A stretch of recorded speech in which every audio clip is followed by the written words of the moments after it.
నమస్తే, welcome to YR TV. నేను రంజిత్. రాష్ట్ర వ్యాప్తంగా అందాల పోటీలు కొనసాగుతున్నాయి. మరో పక్కన రైతులకు సంబంధించి కన్నీళ్లు కనబడుతున్నాయి. కానీ రాష్ట్ర ప్రభుత్వానికి సంబంధించి ముఖ్యమంత్రి కానీ రాష్ట్రానికి సంబంధించిన వ్యవసాయ శాఖ మంత్రి ఎక్కడ ఆచూకీకి కూడా కనిపించే పరిస్థితి లేదు.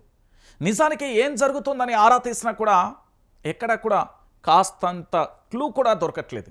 ఎందుకంటే ముఖ్యమంత్రి మంత్రివర్గం పూర్తిస్థాయిలో కూడా అందాల పోటీల మీద ఫోకస్ పెట్టారు. దాదాపుగా 5,000 మందికి సంబంధించిన పోలీస్ భద్రతా బలగాలు అక్కడ ఉన్నాయి. రాష్ట్రానికి సంబంధించిన ముఖ్యమంత్రి ప్రతి నిత్యం కూడా పర్యవేక్షిస్తున్న పరిస్థితులను చూసాం. సో ఇలాంటి పరిస్థితులలో మరి తెలంగాణ ప్రాంత ప్రజల అవసరం లేదా? ఈ తెలంగాణ రాష్ట్ర వ్యాప్తంగా అకాల వర్షాలతో ఇప్పటికే కూడా మార్కెట్ యార్డ్కు తీసుకొచ్చిన పంట కళ్ళ ముందే తడిసిపోతున్న పరిస్థితి. ఎందుకు నేను ఈ విషయాన్ని చెప్తున్నానంటే, రైతులు పంట వేసుకునేటప్పుడు పెట్టుబడి సాయాన్ని ఇవ్వలేదు, పంట ఎదుగుదలకు వచ్చినప్పుడు నీరు సరిగ్గా ఇవ్వలేదు, దాంతోపాటు పంటకు ఎరువులు సకాలంలో అందించక క్యూలో నిలబడ్డ పరిస్థితులు చూసాం. ఇక్కడ రైతుకు పెట్టుబడి ఇవ్వలేదు, దాంతోపాటు ఎరువులు కూడా సకాలంలో అందించలేదు, కరెంటు కూడా సరిగ్గా ఇవ్వలేదు. అయినా కూడా అన్ని కష్టాలను ఒడిదొడుకులను ఎదుర్కొని బంగారం లాంటి పంట పండించిలు నా తెలంగాణ రైతాంగం. ఆ పంటను మార్కెట్ యార్డ్కు తీసుకెళ్తే కనీసం అక్కడ కొనే దిక్కు దివాన లేకుండా పోయిన పరిస్థితి. సరే, ఆరుగాలం పండించిన పంటను తీసుకొచ్చి పూర్తి స్థాయిలో కూడా మార్కెట్ యార్డ్కు తీసుకొచ్చి ఆడ 10 రోజుల 15 రోజులలో వెయిట్ చేసి పంటను అమ్ముకుందామంటే తరుగు తీస్తున్న పరిస్థితి.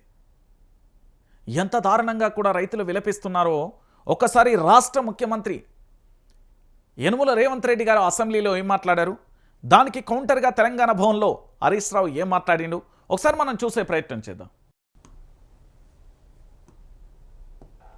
రైతు పండించిన పంటకు గిట్టుబాటు ధర ఇచ్చి కొనుగోలు చేసిన చరిత్ర, రైతుకు ఒక కిలో కూడా తగ్గకుండా రైతు పండించిన పంటకు గిట్టుబాటు ధర ఇచ్చి కొనుగోలు చేసిన చరిత్ర, రైతులను ఆదుకున్న చరిత్ర మాదే అధ్యక్ష. ముఖ్యమంత్రి గారు పోయిన అసెంబ్లీ సమావేశాల్లో మాట్లాడుతూ మా ప్రభుత్వంలో తరుగే తీయడం లేదు, అసలు తరుగు ప్రశ్నే లేదు మా ప్రభుత్వంలో అని చాలా గొప్పగా అసెంబ్లీలో భారీ డైలాగులు కొట్టిండ్రు. ములుగు జిల్లా గోవిందరావుపేట మండలంలో ఒక జట్టి రాజు అనే ఒక రైతు 10 కిలోల తరుగు తీస్తున్నారని ఆత్మహత్యా యత్నం చేసుకున్నాడు. క్వింటాల్కు 10 కిలోల తరుగు తీస్తున్నారు. రేవంత్ రెడ్డి చెప్తాడు అసలు తరిగేది ఇస్తలేరు మా ప్రభుత్వంలోనే అసెంబ్లీలో చెప్తాడు. ములుగు జిల్లా సీతక్క గారి నియోజకవర్గం గోవిందరావుపేట మండల కేంద్రం, అదే గ్రామంలో జట్టి రాజు అనే రైతు 10 కిలోల తరుగు తీస్తుంటే పురుగుల మందు దాగి ఆత్మహత్య చేసుకునే ప్రయత్నం చేసిండ్రు. ఇవాళ రాష్ట్ర వ్యాప్తంగా కూడా మీరు చూస్తే ఇవాళ రాష్ట్ర వ్యాప్తంగా చూస్తే తరుగు పేరుతో రైతులకు అన్యాయం జరుగుతుందని చెప్పి ఇలా అనేక చోట్ల ధర్నాలు జరుగుతూ ఉన్నాయి. రైట్, ఇది పరిస్థితి అండి. ఎందుకు చెప్తున్నా అంటే మనం రైతుల గురించి మాట్లాడుకోవాలి. ఎందుకంటే తెలంగాణ రాష్ట్ర వ్యాప్తంగా రైతు లేనిదే రాజ్యం లేదు.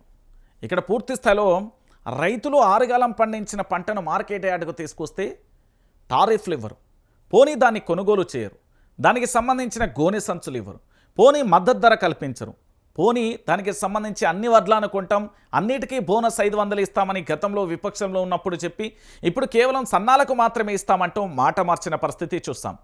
ఆ తర్వాత కనీసం దాన్ని తరుగు లేకుండా కొంటారా అంటే ఒక క్వింటాలకు 10 కిలోల తరుగు తీస్తున్నారంటూ పూర్తి స్థాయిలో సాక్ష్యాధారాలతో సహా మాజీ మంత్రి సిద్దిపేట ఎమ్మెల్యే తన్నీరు హరీష్ రావు గారికి సంబంధించి పూర్తి స్థాయిలో కూడా చెప్పిన పరిస్థితి కనబడుతుంది. అంటే ఒకసారి మీరు అందరూ కూడా ఆలోచించండి, తెలంగాణ రాష్ట్ర వ్యాప్తంగా రైతును ఎంత హింసిస్తున్నది ఈ ప్రభుత్వం. వాస్తవం కాదంటారా?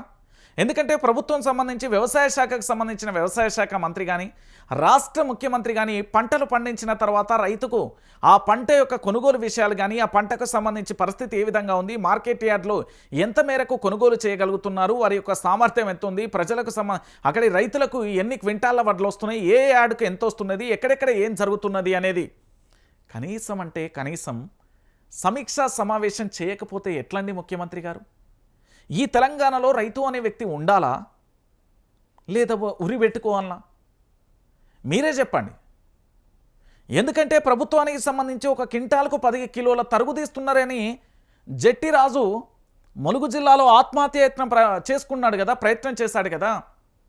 అంటే తాను పండించిన కాయ కష్టాన్ని కూడా తరుగు పేరుతో గుల్ల చేస్తే ఎట్లా అనేది ఒకసారి ఆలోచించాలి. రాష్ట్ర ముఖ్యమంత్రి ఇప్పటి వరకు దీని మీద సమీక్షా సమావేశం లేదు. వ్యవసాయ శాఖ మంత్రి పట్టించుకోరు. మరి ఎవరు పట్టించుకుంటారు రైతులను? రైతులకు సంబంధించిన వడ్లని ఎవరు కొంటారు? ఓ పక్కన అకాల వర్షాలతో ఇబ్బందులు పడుతున్నారు, ఇంకో పక్కన టారిఫ్లు ఇవ్వరు, ఇంకో పక్కన వరద నీళ్లలో తడుస్తాయి, ఇంకో పక్కన పూర్తి స్థాయిలో మద్దతు ధర లేదు. మరి రైతులను పట్టించుకునే ప్రభుత్వం ఏది? ఈ తెలంగాణలో రైతు ప్రభుత్వం అంటారు కదా, ఈ తెలంగాణలో దేశంలోనే భారతదేశంలోనే అన్నపూర్ణ రాష్ట్రం తెలంగాణ అంటారు కదా. మరి కాంగ్రెస్ ప్రభుత్వం వచ్చిన తర్వాత కింది మీదకి ఎందుకు అవుతున్నది? ఆనాడు లేని ఇబ్బందులు ఈరోజు ఎందుకు వస్తున్నాయి? ఆనాడు లేని పరిస్థితులు ఈరోజు ఎందుకు వస్తున్నాయి? ఈరోజు రైతులు ఇంతలా ఎందుకు ఇబ్బంది పడాల్సి వస్తున్నది? ఈరోజు రైతులు ఇంత కన్నీళ్లు పెట్టుకోవాల్సిన అవసరం ఏంటి? అసలు ఏం జరుగుతుంది ముఖ్యమంత్రి గారు? ఒక్కసారైనా మీరు ఆలోచించారా? ఒక్కసారైనా మీరు దీని మీద సమీక్ష పెట్టారా? ఒక్కసారైనా మీరు ఒక జిల్లాకు సంబంధించిన మార్కెట్ యార్డ్కు వెళ్ళా? పోనీ మీ మంత్రులకు సంబంధించి పంపించే ప్రయత్నం చేశారా? పోనీ మీ ఎమ్మెల్యేలకు సంబంధించి పంపించే ప్రయత్నం చేశారా? లేదే. మరి ఇంత జరిగితే ఎట్లా? తెలంగాణ రైతాంగాన్ని పట్టించుకోరా? తెలంగాణ రైతాంగ పరిస్థితి లేనిది. మరి వాళ్ళు ఇంకా మార్కెట్ యార్డ్లలోనే ఉండాలా? ఆ మార్కెట్ కుప్పల మీదనే వాళ్ళు ప్రాణాలు వదలాలా? నిన్న కూడా జరిగింది కదా మహబూబాద్కు సంబంధించి. ఇలా అయితే ఎలా? అందాల పోటీల మీద ఉన్న ఫోకస్ కాస్త సరే అందాల పోటీలను జరపండి, మేము వద్దంటలేం. ఎందుకంటే మా సొమ్ము 200 కోట్ల రూపాయలు ఖర్చు పెట్టిలు. సరే మీరు ఏదో పెట్టుబడులు అంటున్నారు. సరే ఏ పార్టీ తెస్తారు, ఎట్లా తెస్తారో తదనంతరం మన కళ్ళ ముందు కనబడుతుంది, అది అందరికీ తెలిసిన విషయం. మరి ఈరోజు రైతుల పరిస్థితి ఏంది? మరి రైతుల విషయంలో ఎందుకు ఇంత మొద్దు నిద్రపోతున్నారు?